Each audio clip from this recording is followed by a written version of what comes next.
Здравейте, приятели! Пореден епизод за екзотични плодни растения. Днешният е за една много интересна култура. Нарича се Poncirus trifoliata, вариация летящ дракон. Значи, едно изключително красиво растение, което ми бе голяма мечта, единствено заради естетическия вид. Великолепно е. Освен това е перфектна подложка за всякакви цитруси. Студоустойчиво е до минус 30 градуса. С великолепни тръни, поради което често се използва за жив плет. И много често също хората го използват просто заради атрактивния му външен вид. Визията е много красива. За разлика от обикновения Poncirus trifoliata, този е в пъти по-красив, както и доста по-слаб растеж има. Класическия Poncirus trifoliata има много по-енергичен, интензивен растеж, за разлика сравнено с тази вариация летящ дракон. Какво друго да ви кажа? Може би някои от вас са виждали и познават класическия Poncirus trifoliata, но малцина са чували за неговата вариация летящ дракон. Това е летящ дракон. Поначало всеки Poncirus забавя развитието на присадката,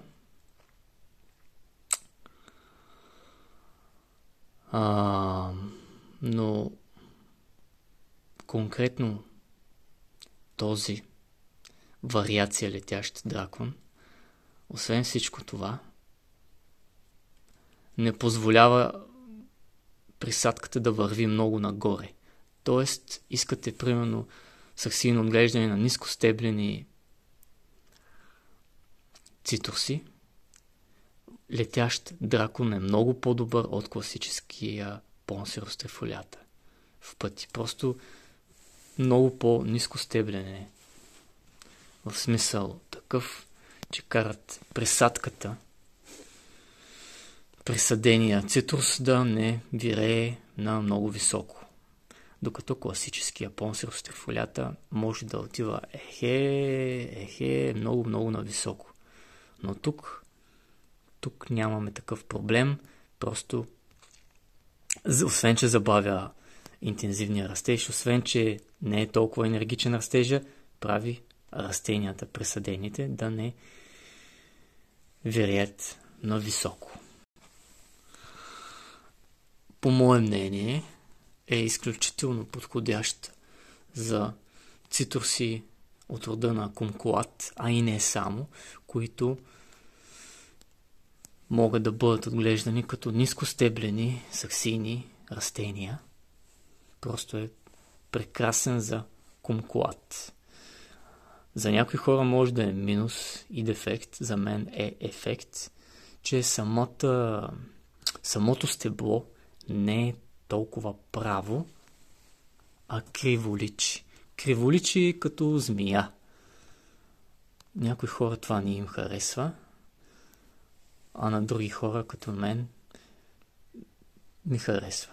Изключително естетически вид придава и самите тръни са извити. Разбира се, когато го ползваме за присадка, за подложка имам предвид, няма как да виждаме, да се радваме, любуваме на тези тръни, защото е присаден някой цитрус. Но ако си го оставите така декоративно да го имате, тогава ще може да гледате тези великолепни, изящни, извити тръни, които наистина са много впечатляващи. Много впечатляващи са. Какво да ви кажа още за него?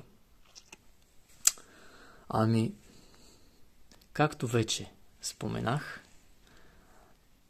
изключително нискостеблено растение.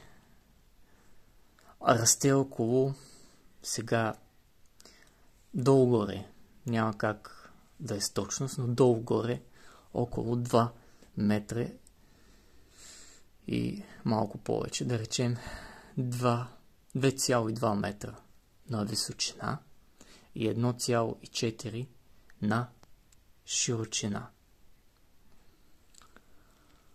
Предпочита пълно целодневно слънце, но понася и не целодневно, като пак плододава дори на северно изложение за сято, което е много добре. Защото комбинацията от издържливост минус 30 по Целзий и северно изложение, малко растения биха могли да ги понесат студен климат и северно изложение. Знаете, на северното изложение слънцето огрява много по-слабо. Но аз съм го виждал от опит на много места засято със северно изложение и си плододава без абсолютно никакви проблеми. Ако го гледате за семе, не се притеснявайте, ще ви плододава. Въпросните плодове не са особено вкусни. Да, ядливи са, не са отровни в такъв смисъл, но не са изобщо впечатляващи като вкус. Супер кисели, тръпчиви, неприятни са на вкус. Може да се използват за някакви мармалади, да подправят, някакви сокове да подправят, но лично моето мнение е, че това нещо не е приятно на вкус. Просто не е. Има неща, които са приятни, но конкретно това не е. Не ви съветвам да го отглеждате за плод, за красота и за подложка. На цитрус е идеално.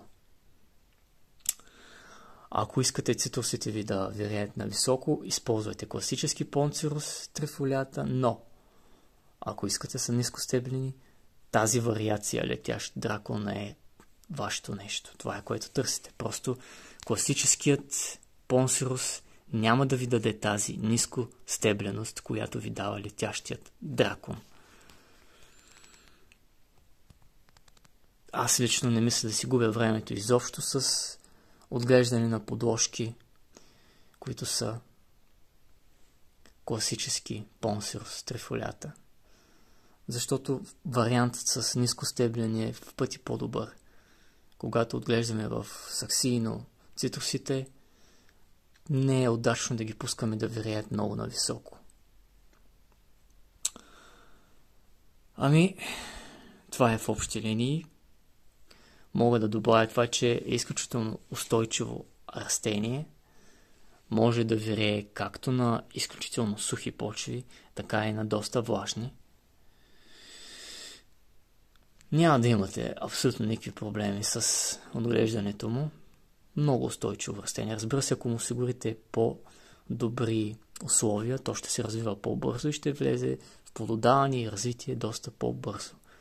Накратко ще ви радва много по-бързо.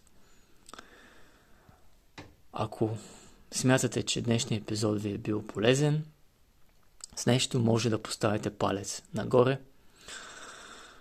Също така, ако имате някакви въпроси, пишете в коментарите, ще се постарая да ви отговоря обстойно. Също може да споделите видеото, колкото повече, толкова повече, навсякъде, на всякакви места, споделяйте, приятели, познати, наляво, надясно, навсякъде. Колкото повече шер, толкова по-добре за развитието на канала. Може да разгледате също така и останалите видеа за екзотични плодни култури от цял свят, повтарям, от цял свят. Над 250 видеа с екзотични плодове от цял свят. Има дегустации на плодове от всички континенти, без Антарктида, разбира се. Африка, Азия, Северна Америка, Южна Америка, Австралия, Европа, абсолютно от всички континенти без Антарктида. Редки екзотични плодове.